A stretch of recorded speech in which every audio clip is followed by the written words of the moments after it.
আজকের পর থেকে যদি আপনি এই তিনটা স্ট্রাকচার ব্যবহার করে সেন্টেন্স মেক করতে ভুল করেন তাহলে আমাকে সিম্পলি আনফলো করে দিতে পারেন, কারণ এই তিনটা স্ট্রাকচার সবার অনেক বেশি ভুল হয়, এটা অনেক important. So let's get started.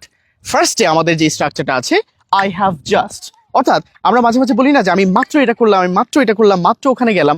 এই টাইপের সেন্টেন্স করার জন্য আমরা বলবো আই হ্যাভ জাস্ট, এরপর একটা V3 অর্থাৎ ভার্বের পাস্ট পার্টিসিপল ফর্ম।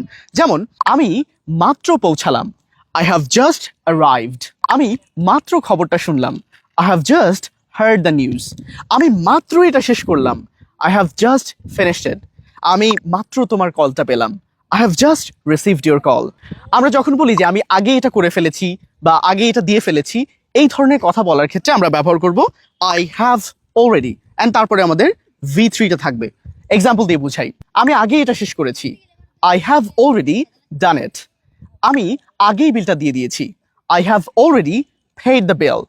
আমি আগেই তার সাথে কথা বলেছি, I have already talked to her. আমি আগেই মুভিটা দেখে ফেলেছি, I have already watched the movie. So this is the way how you will use the second structure. তৃতীয় স্ট্রাকচারটা ব্যবহার করি যে আমরা এখনো কোনো কিছু করিনি এই টাইপের সেন্টেন্স বলার ক্ষেত্রে। এক্সাম্পল দিয়ে বুঝাই, আমি এখনো শুরুই করিনি, I have not started yet. আমি এখনো তাকে দেখিনি, I have not seen him yet. আমি এখনো খাইনি, I have not eaten yet. আমি এখনো টাকাটা পাইনি, I have not received the money yet. So এইভাবে করে আপনি তিনটা স্ট্রাকচার দিয়ে সেন্টেন্স মেক করবেন। আমি একটা ছোট রিভিউ দিয়ে দিই। I have just মানে এই মাত্র কিছু করলাম, I have just seen you, এই মাত্র তোমাকে দেখেছি। সেকেন্ড হচ্ছে I have already, যেটা দিয়ে আমরা সেন্টেন্স করেছি, যেমন I have already sent the money, আমি টাকাটা আগেই পাঠিয়ে দিয়েছি।